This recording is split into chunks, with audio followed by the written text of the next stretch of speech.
HDD ಹಾಗೂ HDK ವಿರುದ್ಧ ಮತ್ತೆ ಸಿಎಂ ಇಬ್ರಾಹಿಂ ವಾಗ್ದಾಳಿಯನ್ನ ಮಾಡಿದ್ದಾರೆ. ಜೆಡಿಎಸ್ ಪಕ್ಷದ ಬಗ್ಗೆ ನಾನು ಏನು ಹೇಳಿದ್ನೋ ಅದು ಸತ್ಯವಾಗಿದೆ ಅಂತ ಅವರು ಮಾತನಾಡಿದ್ದಾರೆ. ಅವರು 3 ಸೀಟಿಗಾಗಿ ದೆಹಲಿಗೆ ಹೋಗಿ ಬೇಡುವ ಪರಿಸ್ಥಿತಿ ಬಂದಿದೆ. ಅದರಲ್ಲೂ ಕೂಡ ಬಿಜೆಪಿ ಹೈಕಮಾಂಡ್ನಿಂದ ಕಂಡೀಷನ್ ಬೇರೆ ಇದೆ. ಎಚ್ಡಿಕೆ ತಮ್ಮ ಮಗನ ನಿಲ್ಲಿಸಬೇಕು ಅಂತಿದ್ರು, ಆದರೆ ಅಮಿತ್ ಶಾ ಮಾತು ಪಾಲಿಸಬೇಕು. ಜನತಾದಳ ಜೆಪಿ ಭವನ ಅಂತ ಹೆಸರು ಬದಲಾಯಿಸಿಕೊಳ್ಳುವುದು ಒಳ್ಳೆಯದು, ಯಾಕಂದ್ರೆ ಅಲ್ಲಿ ಬಿಜೆಪಿ ಸಂಸದ ತೇಜಸ್ವಿ ಸೂರ್ಯ ಹೋಗಿ ಭಾಷಣ ಮಾಡಿದ್ದಾರೆ ಅಂತ ಹೇಳಿದ್ದಾರೆ.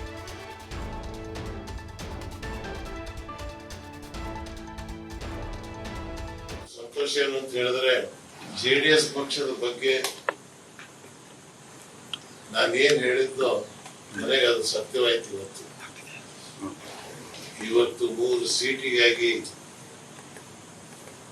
ದಿಲ್ಲಿ ಹೋಗಿ ಬೇಡುವಂತ ಪರಿಸ್ಥಿತಿ ಬಂತಲ್ಲ ಅನ್ನೋ ನೋವು. ಅದರಲ್ಲೂ ಅವ್ರ ಕಂಡೀಷನ್, ಒಬ್ಬ ಕುಮಾರಸ್ವಾಮಿ ಅವರಿಗೆ ಆರೋಗ್ಯ ಸರಿ ಇಲ್ಲ, ಮನೆ ನಿಲ್ಲಿಸಬೇಕು ಅಂತ ಅವ್ರ ಇಚ್ಛೆ ಇತ್ತು. ಆದರೆ ಅಮಿತ್ ಶಾ ಅವರ ಡೈರೆಕ್ಷನ್ ಅವರು ಪಾಲನೆ ಮಾಡೋದು ಬಂತು. ಇವತ್ತು ಜನತಾದಳ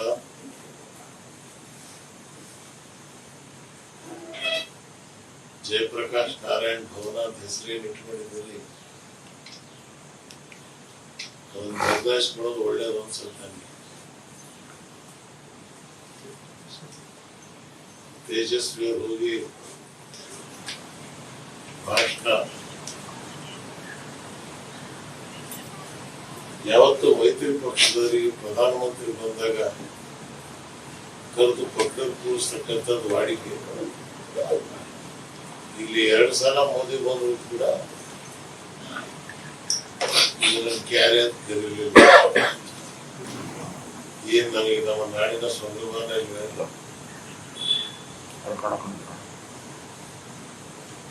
70 ವರ್ಷದ ಇತಿಹಾಸದಲ್ಲಿ ಕೆಂಪು ಕೋಟೆ ಮೇಲೆ ಬಾವುಟ ಹಾರಿಸಿದಂತ ಒಬ್ಬ ಕನ್ನಡಿಗ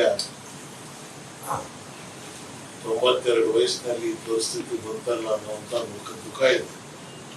ನನಗೆ ಇವತ್ತು ಸಂತೋಷ.